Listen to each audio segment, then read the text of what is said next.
যখন আমাদের মস্তিষ্ক ভালোভাবে কাজ করে তখনই আমরা ভালোভাবে ভাবতে পারি এবং জীবনে ভালো ভালো পরিবর্তন নিয়ে আসতে পারি। যদি জীবনে তোমাকে ভালো সিদ্ধান্ত নিতে হয়, মুশকিল অবস্থা থেকে বের হতে হয়, তবে আমাদের মানসিক রূপে মজবুত হওয়া খুবই জরুরি। প্রয়োজন নয় যে তোমার জীবনে সব সময় ভালোই হতে থাক, তুমি তখনই খুশি থাকবে। কখনো কখনো তোমার জীবনে এমন সময় আসবে যেখানে তোমাকে বড় বড় সমস্যার সম্মুখীন হতে হবে। এমন অনেকবার হয়ে থাকে। মানুষ সমস্যার সম্মুখীন হতে হতে এবং নিজের এই মুশকিল অবস্থার সাথে লড়তে লড়তে তার জীবনে হারতে থাকে। কিন্তু ওই সময় যে মানুষ মানসিক রূপে মজবুত হয়ে থাকে, সে এই মুশকিল অবস্থায় নিজের কঠিন পরিস্থিতিতে অবশ্যই বের হয়ে যায়। তো বন্ধুরা, আজকের এই ভিডিওতে নিজের মুশকিল অবস্থা থেকে কিভাবে বের হতে পারবো তার চর্চা করব। 8টি নিয়ম বলছি, যদি তুমি জানতে পারো ও বুঝতে পারো, বিশ্বাস করো, তবে তুমি অবশ্যই মুশকিল পরিস্থিতি থেকে বের হয়ে যেতে পারবে এবং তুমি মানসিক রূপে একজন শক্তিশালী মানুষ হয়ে যাবে। তো বন্ধুরা, আজকের ভিডিওটি খুবই গুরুত্বপূর্ণ, ছেড়ে চলে যেও না। একবার গৌতম বুদ্ধের মহাত্মা তার আশ্রমে শিষ্যদের সাথে মস্তিষ্কের উপর কথা বলছিলেন। গুরু বলছিল যে মানুষের মস্তিষ্কের বিচার কখনো ভালো হয় তো কখনো খারাপ। ভালো বিচার যখন তার মনে জন্ম নেয় তখন সে ভালো এবং কল্যাণকারী বিষয়ে ভাবতে থাকে, কিন্তু ভাবনায় যদি খারাপ ও নোংরা ভাবনার জন্ম দেয় তবে তাতে তার পতন ঘটে। তাদের মধ্য থেকে রজবন্ত নামে এক শিষ্য দাঁড়িয়ে যায় এবং গুরুকে জিজ্ঞাসা করেন, গুরুবর, আপনি এমন একটি নিয়ম বলতে পারেন যেন আমরা আমাদের মস্তিষ্ককে মজবুত ও শক্তিশালী বানাতে পারি এবং নিজেকে মানসিক রূপে মজবুত করে তুলতে পারি? গুরু বললেন, অবশ্যই আমি বলবো, কিন্তু এর প্রথমে আমি কিছু কথা বলছি যেগুলি তোমরা মনোযোগ দিয়ে শোনো। তখনই আমি বলতে পারবো যে মানসিক রূপে মজবুত কিভাবে হতে পারবে। তখনই তোমরা খুব সহজেই বুঝতে পারবে। গুরু বলেন, যখনই আমরা কিছু ভাবি তখনই সবার প্রথমে সেই বিচার আমাদের মস্তিষ্কের জন্ম নেয় এবং সেই অনুরূপ আমাদের পুরো শরীর কার্য করতে থাকে। ধরে নাও তুমি কোনো দুঃখের ভাবনা চিন্তা করছো, তখনই অবশ্যই তোমার শরীর শিথিল হতে থাকে, তোমার শরীরের শক্তি কম হতে থাকে। কিন্তু ওই সময় যদি তুমি কোনো উৎসাহ ভরপুর কোনো বিষয় ভাবো, তখন তোমার শরীর অসীম শক্তি বইতে থাকে, তোমাকে অনেক শক্তিশালী উৎসাহবান দেখায়। তুমি নিজেই অনুভব করতে পারবে যখন তুমি খুশি হও তখন তোমার শরীরে অনেক এনার্জি আসে, আনন্দে উৎফুল্ল হয়ে ওঠো। এটা এই জন্যই হয় কারণ তুমি তোমার মস্তিষ্ককে কিছু জোশকারী কথা ভাবছো। শরীর সেটাই তোমার, কিন্তু যখন দুঃখ হয়ে ওঠো তখন তোমার শরীর শক্তিহীন হয়ে যায়। কিন্তু যখন তোমার বিচার জোশকারী হয় তখন তোমার শরীর অন্যরকম হয়ে ওঠে। আমাদের শরীর কেমনভাবে কাজ করে তা সব আমাদের মস্তিষ্কের করা বিচারের উপর নির্ভর করে। এখন তোমাদের সবাই আমার কথা ভালোভাবেই বুঝতে পারবে। এখন আমি বলতে যাচ্ছি মানসিক রূপে মজবুত কিভাবে হবে। গুরু বললেন, আমি তোমাদের 8টি নিয়ম বলবো। যদি তোমরা এই 8টি উপায় তোমাদের মস্তিষ্কে নিয়ে আসো এবং সেই রকম ভাবো, বিশ্বাস করো, তোমাদের শরীর সেইভাবেই কাজ করবে, যেটা আমি প্রথমেই বলেছি।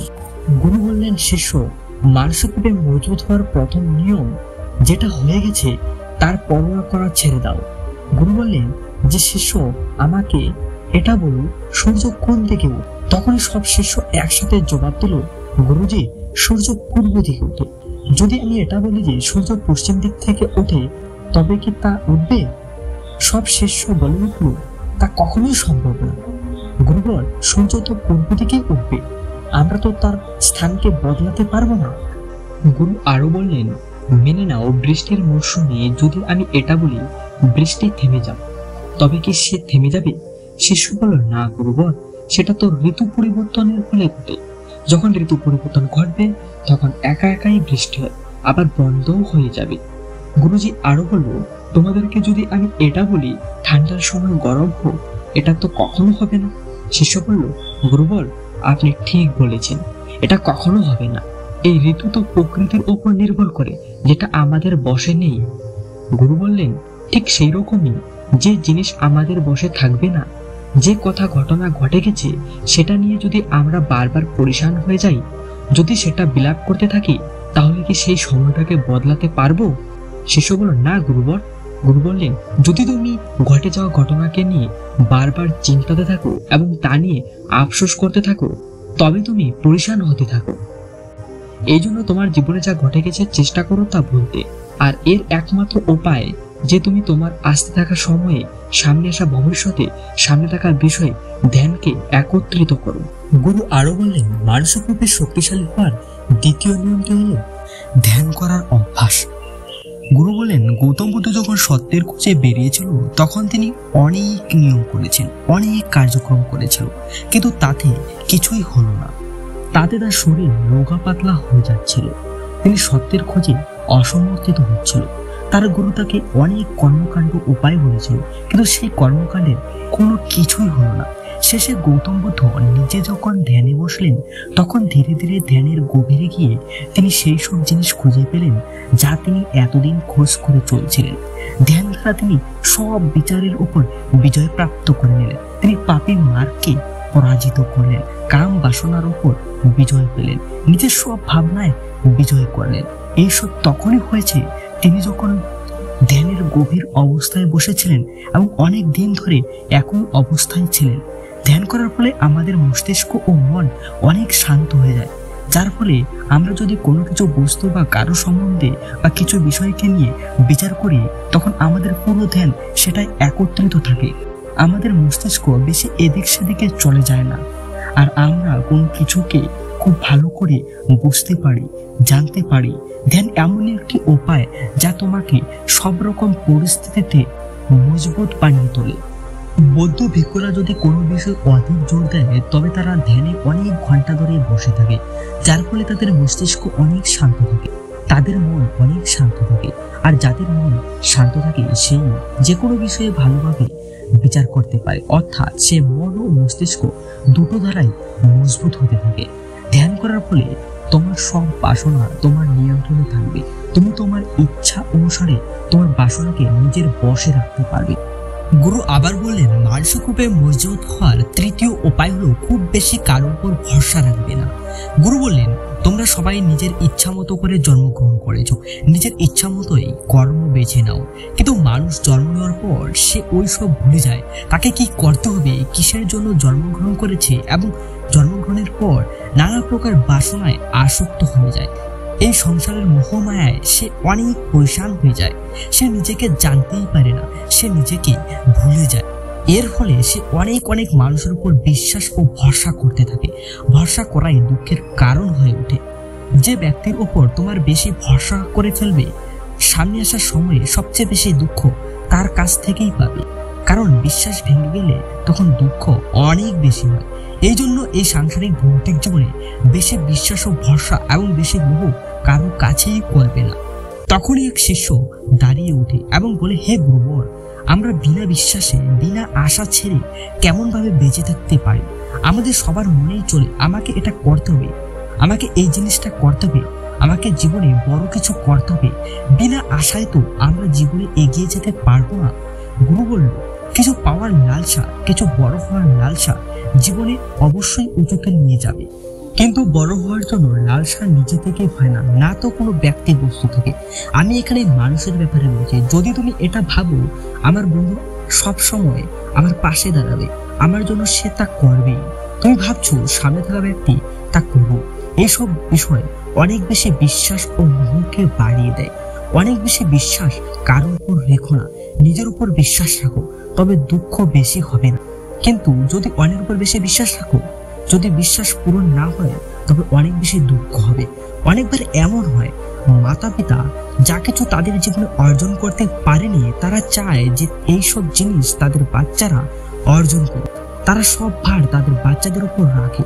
ছেলেমেয়েরা তাদের কথা মতো চলুক, এরা তাদের আশাকে পূরণ করুক। তারা তাদের জীবনে যা কিছু অর্জন করতে পারেনি সেই কাজ তাদের ছেলেমেয়েরা করুক। বেশিরভাগ মাতা পিতা এটাই বলে থাকে। অনেক কম মানুষ আছে যে তাদের ছেলেমেয়েদের স্বাধীনভাবে রাখে। আমার সবার উপর এটা বলার যে নিজেদের চাওয়ার ভার ছেলেমেয়েদের উপর চাপিয়ে না দেওয়া হয়। গুরু বললেন যে মানসিক রূপে শক্তিশালী হওয়ার চতুর্থ নিয়ম হলো প্রথমে কোনো কিছুতে ব্যর্থ হওয়ার জন্য ভয় পাবে না। গুরু বললেন, শিষ্য, যদি কাজ করার আগে ভয় পাও, তবে তুমি অবশ্যই অসফল হয়ে যাবে। ওই মানুষই সবচেয়ে বেশি অসফল হয় যার মধ্যে নিজের লক্ষ্য পাওয়ার জন্য ভয় থাকে। জীবনে এই মানুষই সবচেয়ে বেশি অসফল হয়। যদি ভয় তোমার জীবনে একবার পড়ে যায়, সে অবশ্যই অসফলের দিকে নিয়ে যাবে। কারণ ভয় তোমার আত্মশক্তিকে, আত্মবিশ্বাসকে কমিয়ে দেয়, কমজোর করে দেবে।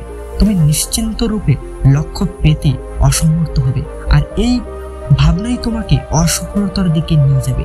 এই জন্য জীবনে যখন লক্ষ্যের পথে এগিয়ে যাবে, তখন মনে কোনো কিছু আশঙ্কা রাখবে না যে আমি ব্যর্থ হয়ে যাব। যদি তা না হয়, তা হয়ে যাবে। এসব কথা মস্তিষ্কে আনতে দিবে না, কারণ এইসব কথা তোমাকে ভয়ের দিকে নিয়ে যাবে। এবং যদি ভয় পেয়ে যাও, তবে সব আশঙ্কা মস্তিষ্ক তৈরি হবে, তুমি ঘাবড়ে যাবে, ঘুম আসবে না, কারণ তোমার ভয় তোমাকে অসফলতার দিকে নিয়ে যাবে। এই জন্য জীবনের লক্ষ্য প্রাপ্তির জন্য যখনই এগিয়ে যাবে, তখন মনে কোনো রকম আশঙ্কা রাখবে না, শুধু নিজের কাজে ধ্যান দাও। যখন তুমি কাজে ধ্যান দেবে, তখন তুমি কখনো ভয় পাবে না, কারণ তুমি লক্ষ্য প্রাপ্তির জন্য কাজ করছো এবং এর সাথে জড়িয়ে আছো।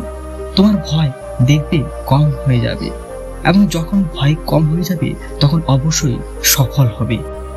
গুরু বললেন, মানসিকভাবে শক্তিশালী হওয়ার পঞ্চম নিয়মটি হলো, যে লোক যত সংঘর্ষ করে সেই এতই বেশি মজবুত হতে থাকে। যত বেশি মজবুত হতে পারবে, এতই বেশি শক্তিশালী হবে।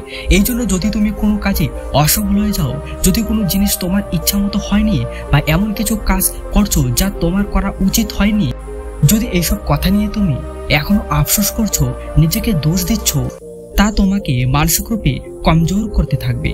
কারণ নিজেকে দোষী ভাবা দারুণ খতরনাক হয়। এটা তোমার নিজের মস্তিষ্কের ক্ষমতা কম করে দেয়, তোমার ভাবনার ক্ষমতা কম করে দেয়, তোমার আত্মবল, আত্মবিশ্বাস সবকিছুই কম করে দেবে। এই জন্য জীবনে কোনো প্রকার কার্যক্রম নিয়ে নিজেকে দোষ দেবে না। যদি তোমার এইসব কার্যক্রম হয়নি এবং ভাবছো জীবনে আমি তা করতে পারিনি, তবে এর মতলব এটা নয় যে তুমি অসফল হয়ে যাবে। যদি আমি এটা বলি, আমার সামনে থাকা আম গাছটিতে এর মধ্যে সবার প্রথমে কোন পশু উঠবে? হাতি চড়বে, না বান্দর চড়বে, না বাদুড়, না সিংহ? তো সব শিষ্য বলল, গুরুবর, তাতে তো বাদুড় ও বান্দর সবার প্রথমে উঠতে পারে। তখনই গুরু বললেন, যদি হাতি ভাবে যে আমি যদি ওই গাছে চড়তে না পারি, যদি সে নিজেকে দোষ দিতে থাকে, তবে এটা কি ঠিক? শিষ্য বলল, গুরুবর, এটা তো ভুল কথা, কারণ হাতি তো কখনোই গাছে চড়তে পারবে না, হাতি তো গাছে চড়ার জন্য তৈরি হয়নি। গুরু বললেন, ঠিক এমনই ভাবে সব মানুষের কাজ করার কৌশল আলাদা, মস্তিষ্ক আলাদা আলাদা মুহূর্ত আছে। কেউ কোনো কাজে এক্সপার্ট, তো কেউ কম। বাস আমাদের বোঝা জরুরি। এতটা জরুরি নয় যে দুনিয়ার মানুষ যা করছে তোমাকেও সেটা করতে। তুমি তোমার প্রতিভা অনুসারে কার্যক্রম করো। যদি তোমার প্রতিভা মতো কাজ করো, তবে তুমি অবশ্যই সফল হবে। গুরু আবার বললেন, মানসিক রূপে মজবুত হওয়ার ষষ্ঠ নিয়ম হলো, নিজের শক্তিকে ব্যর্থ কাজে বরবাদ করবে না। গুরু বলেন যে তোমাদের সবার ভিতরে অনেক শক্তি আছে, কখনোই তোমাদের শক্তিকে ভুলভাবে খারাপ কাজ বরবাদ করবে না। যদি তোমার শক্তিকে খারাপ কাজে ব্যবহার করো, তবে তোমাকে বরবাদের দিকে নিয়ে যাবে। এই জন্য নিজের শক্তিকে নিজের লক্ষ্যে লাগাও, কারণ এখন তোমার কাছে অনেক শক্তি আছে। যদি তোমার পুরো শক্তির সাথে লক্ষ্যের কাজে যুক্ত হও, তবে তুমি সফল হয়ে যাবে। যদি তুমি তোমার শক্তিকে খারাপ কাজে লাগাও, তবে তোমার শক্তি নষ্ট হয়ে যাবে। আর যখন শক্তি নষ্ট হয়ে যাবে, তখন তুমি কখনোই নিজের লক্ষ্য প্রাপ্ত করতে পারবে না। গুরু আবার বললেন, মানসিক রূপে মজবুত হওয়ার সপ্তম নিয়ম হলো, শোনো সবকিছু, কিন্তু করো নিজের ইচ্ছা মতো। গুরু বলেন, শিষ্য, প্রথমে ধ্যান সহকারে খুঁজে বের করো তোমার ভিতরে কেমন ক্ষমতা আছে। যদি তোমাদের সবার ক্ষমতা জানা আছে, তবে তোমাদের ক্ষমতা অনুযায়ী কার্য করো। এমনকি লক্ষ্য মানুষ বলো তুমি এই কাজ করতে পারবে না, তবে তুমি কখনোই তার উপর ভরসা করবে না, তার হিসেবে চলবে না। কারণ শরীর তোমার নিজের, তুমি এই নিজের ব্যাপারে সবার থেকে বেশি ভালো জানো। কেউ তোমার থেকে বেশি জানতে পারবে না। তোমাদের সবারই নিজের নিজের ব্যাপারে অবশ্যই জানা আছে, নিজের ক্ষমতা, কার্য। তুমি কার্যকে বা কোনো প্রকার কার্যকে কেমনভাবে করতে পারবে। কেউ কোনো কাজকে খুব তাড়াতাড়ি করতে পারবে, বা কেউ কিছুটা সময় বেশি নিতে পারে। এই সব কথা সবার আগে সবার থেকে বেশি তুমি জানতে পারবে। এই জন্য তোমার ভিতরে যে ক্ষমতা আছে, নিজের ক্ষমতা হিসাবে নিজের কর্মের নির্বাচন করো, এবং যখন তুমি নিজের ক্ষমতা হিসাবে কার্য করবে, নিজের ভিতরের আওয়াজ শুনবে, তবে তুমি জীবনে অবশ্যই এগিয়ে যাবে। কখনো এমন হয় যে মানুষ নিজের ক্ষমতাকে জানতেই পারে না, যেমনটা অন্য লোক বলতে থাকে ঠিক সেই রকমই সে করতে থাকে, এবং জীবনে এমন অনেক সময় এভাবেই বরবাদ করে দেয়। তাকে যেমন কাজ করতে বলা হয় সে সেই রকমই করতে থাকে, বিনা বুঝে না বুঝে তার ক্ষমতা কেমন বা তার প্রতিভা ওই কাজে আছে কিনা এমন লোক কখনোই লক্ষ্যপ্রাপ্ত করতে পারে না। কারণ যে মানুষ নিজের ক্ষমতাকে কখনো জানতে পারে সে জীবনে কখনোই সফলতা অর্জন করতে পারবে না। এই শরীর তোমার, এই মস্তিষ্ক তোমার, বোঝার ক্ষমতা, ভাবার ক্ষমতা তোমাকেই করতে হবে। তোমার জানা থাকা চাই তোমার শরীর কেমন মজবুত ও শক্তিশালী আছে এবং এর মাঝে কেমন ক্ষমতা আছে, এবং যদি ক্ষমতা না থাকে তবে শরীরের ক্ষমতা বাড়ানোর চেষ্টা করো এবং নিজের ভিতরের ভাবনাকে শোনার চেষ্টা করো এবং নিজের ক্ষমতা হিসেবে এগিয়ে যাও। এরপর গুরু বলেন, মানসিকভাবে মজবুত হওয়ার অষ্টম নিয়ম হলো বলা কম করো এবং কার্যের ধ্যান দাও। গুরু বলেন, যে লোক বেশি বলে সে তার শক্তিকে কোনো প্রকার কর্ম ছাড়াই নষ্ট করে দেয়। কারণ যে বলে বেশি ভাবে কম, কারণ সে বেশি বলে সব শক্তি কম করে দিয়েছে, যে ভাববে কি বা ভাবার সময় পাবে না। কিন্তু যে মানুষ কম বলে তার ভাবার সময় অনেক বেশি থাকে। আর যখন তুমি কোনো কথা বা তথ্য বিষয়ে বিচার করবে তবে তোমার দিমাগে সব বিচার আসবে, আর সেই বিচারেই তোমাকে সফলতার দিকে নিয়ে যাবে। গুরু বলেন, শিষ্য, যদি তোমাদেরকে একটি প্রশ্ন করি তবে তোমরা সবার প্রথমে দ্রুত বলবে না। যদি কেউ এখানে বসে আছে এবং সে তার সাথীর সাথে কথা বলছে তবে সে কখনোই আমাদের কথায় ধ্যান দিতে পারবে না। আর যখন আমি তাকে প্রশ্ন করব তবে সে ভুল জবাব দিয়ে দেবে, কারণ সে কথা বলা তার শক্তি নষ্ট করে দিয়েছে, আমাদের দিকে তার ধ্যান দেয়নি। কিন্তু যে শিষ্য শান্ত আছে, আমাদের কথা ধ্যান সহকারে শুনছে, তো সে ভেবে বিচার করে সম্পূর্ণভাবে উত্তর দেবে এবং তার উত্তর সঠিক হবে। এই জন্য শিষ্য, কম বলার অভ্যাস করো।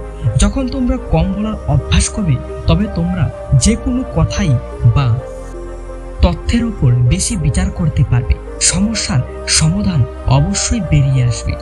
আর কম বলাতে তোমার শক্তির ক্ষমতা বজায় থাকবে, সেই শক্তিকে ভাবতে কাজে লাগাও। গুরু বলেন, শিষ্য, এই ছিল মানসিক রূপে মজবুত হওয়ার 8টি নিয়ম। যদি তোমরা পুরো বিশ্বাসের সাথে এই জীবনে এই 8টি নিয়ম পালন করতে পারো তবে তোমরা মানসিক রূপে অবশ্যই মজবুত হয়ে যাবে। তখন না কোনো পরিশান সমস্যা তোমাদের জীবনে কখনো আসবে, তুমি অবশ্যই দাঁড়িয়ে থেকে সামনা করতে পারবে। সব শিষ্য গুরুর কথা শুনে কোটি কোটি নমস্কার করে। তারা সবাই বুঝে যায় মানসিক রূপে মজবুত হওয়ার 8টি নিয়ম তাদের জীবনে জানা কতটা কার্যকরী ছিল। ওই দিনের মতো শিষ্যরা এখানে শেষ করে সবাই যে যার মতো আশ্রমে চলে যায়। তো বন্ধুরা, বিশ্বাস আছে যে এই ভিডিওটি থেকে তোমাদের অনেক কিছু শিখতে পেরেছো। আর যদি কিছু শিখতে পেরে থাকো তবে অবশ্যই লাইক, কমেন্ট, শেয়ার করতে ভুলবে না।